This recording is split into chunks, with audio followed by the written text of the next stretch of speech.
అప్పుడు అన్ని ఆనందాలేనా? మర్చిపోలేని దుఃఖాలు కూడా ఏవైనా ఉన్నాయా? అమ్మ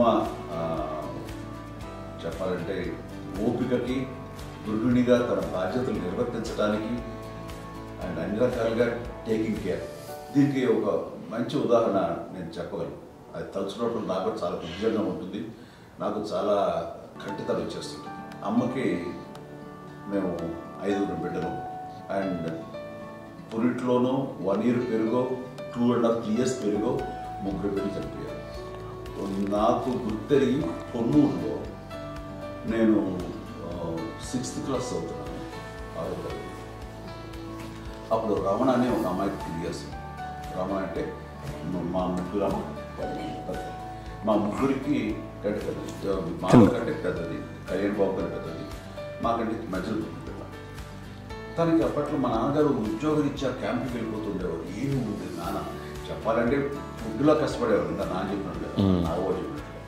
కానీ ఇంటి బాధ్యత, ఇంటి పనులు, రోగాలు వచ్చిన రుషులు వచ్చిన హాస్పిటల్కి తీసుకెళ్ళాలట, ఏదైనా సరే అమ్మే పడేది.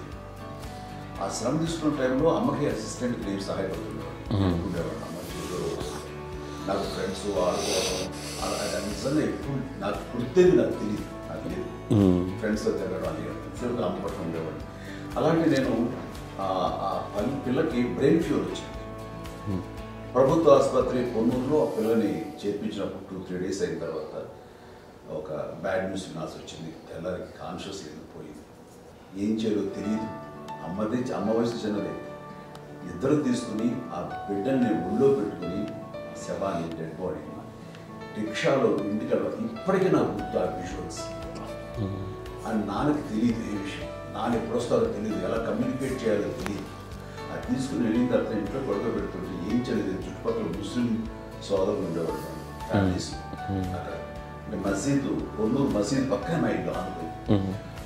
ఆ ఇంట్లో అందరూ వచ్చి చూసేవాళ్ళు, వాళ్ళే హెల్ప్ చేసేవాళ్ళు. ఏం చేయాలో తెలియదు, నెక్స్ట్ రిచువల్స్ ఎలా చేయాలో, కంపకం ఎలా చేయాలో తెలియదు.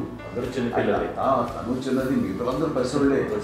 సో ఇలాంటి పరిస్థితుల్లో కమ్యూనికేషన్ చుట్టుపక్కల వాళ్ళు మీరు వచ్చి చేయాల్సిన కార్యక్రమాలు చేశారు. ఆ సమయం నాకు ఎక్కడో కమ్యూనికేట్ చేసి డిపార్ట్మెంట్ ద్వారా నాన్న వచ్చేసరికి అన్నీ అయిపోయింది. ఇప్పటికీ నాకు నిజంగా మేము ఇలా ఎన్ని పురుషులు ఎన్నుకుంటున్నామంటే ఎలాంటి ఇది లేకుండా జాగ్రత్త అనే ఒక హెచ్చరికలాగా చేస్తూ అండ్ పంపించాలని సపోర్ట్ చేసి అండ్ ఇప్పుడైతే నా మీద ఎంత నమ్ముకుంటే నేను ఏ నిర్ణయం తీసుకున్నా మరో అండ్ తనకి హాస్పిటల్ పెద్ద ఫోబియా. నేను ఎక్కడికి వస్తాను హాస్పిటల్ రాను. ఈ మధ్యకాలంలో సరే అమ్మకి మోకాల ఆపరేషన్ జరిగింది.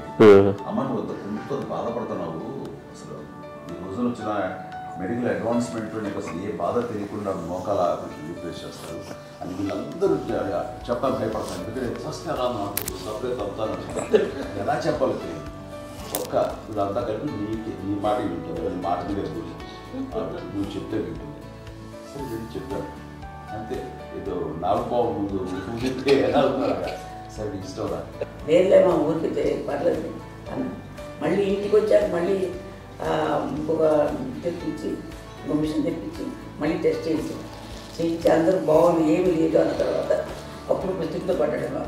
ఏదో ఉంది మామూలు టెస్ట్ చేయించాలని చెప్పి శ్రద్ధ ఎక్కువ.